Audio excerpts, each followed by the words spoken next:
పిఠాపురం విషయానికి వస్తే టాలీవుడ్ ఇండస్ట్రీ మొత్తం ఆల్మోస్ట్ పిఠాపురంలో కాపు కాసుకొని ఉంది. ప్రతి ఒక్కరు ప్రచారంలో చాలా ధీటుగా వెళ్తున్నారు. జబర్దస్త్ టీమ్ కానివ్వండి, మెగా ఫ్యామిలీ కానివ్వండి, యాంకర్స్ కానివ్వండి, చాలా మంది వెళ్తున్నారు. సో ఈ లోకల్ క్యాండిడేట్కి సపోర్ట్ చేస్తారా, నాన్ లోకల్ క్యాండిడేట్కి సపోర్ట్ చేస్తారా? ఎలా ఉంది పిఠాపురం విషయం? మీరు ఒకటైతే క్లారిటీ చెప్పారు. అందరూ ప్రచారానికి పోతారు. ఎందుకు పోతారు ప్రచారానికి? ఆయన గెలుస్తాడని పోతారా, గెలవడని గెలిపిద్దామని పోతారా? వీళ్ళు అంటే మద్దతు ఇస్తున్నారు, ఒకరికి మద్దతు ఇస్తూ మాట్లాడుతున్నారు. ఎందుకు ఇస్తున్నారు అంటున్నా. అంటే ఒకరికి సపోర్ట్ చేస్తే పబ్లిక్ లో ఎక్కువగా కనపడతారు, ఆ పార్టీ ఎక్కువగా విజిబుల్ అవుతూ ఈయన ఉంటుంది. ఓడిపోతాడని ప్రచారం. నాకు సింపుల్. అంటే ఆయన ఓడిపోయే ఛాన్స్ ఉందని వీళ్ళందరూ పోతారా, లేకపోతే ఆయన గెలుస్తుండని వీళ్ళందరూ పోయి కుంకుమ కొనొద్దామని పోతారా? అది ఒక క్వశ్చన్ మార్క్ అండి. నేను చెప్పలేను, అది నేను చెప్పలేను.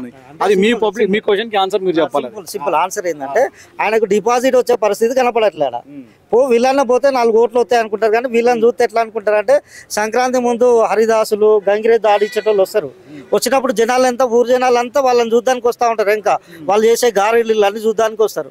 అట్లనే వీళ్ళు జబర్దస్త్ అయినా, లేకపోతే పవన్ కళ్యాణ్ అయినా, చిరంజీవి అయినా వీళ్ళని చూడడానికి వస్తారు తప్పితే ఓట్లు పడేస్తాడండి. ఎందుకు ఓట్లు వేస్తారు? వీళ్ళు ఏమైనా సర్వీస్ చేసిరాడా? వాడు ఏమైనా కష్టాలు ఉన్నప్పుడు పోయి ఎట్లున్నా దాన్ని పలకరించినోడు ఉన్నాడా?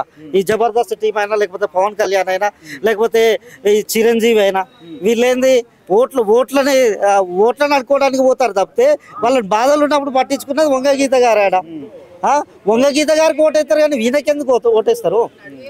జనరల్గా ఎవరైనా ఓటు వేయాలంటే 100 ఫ్యాక్టర్లు ఆలోచిస్తారండి.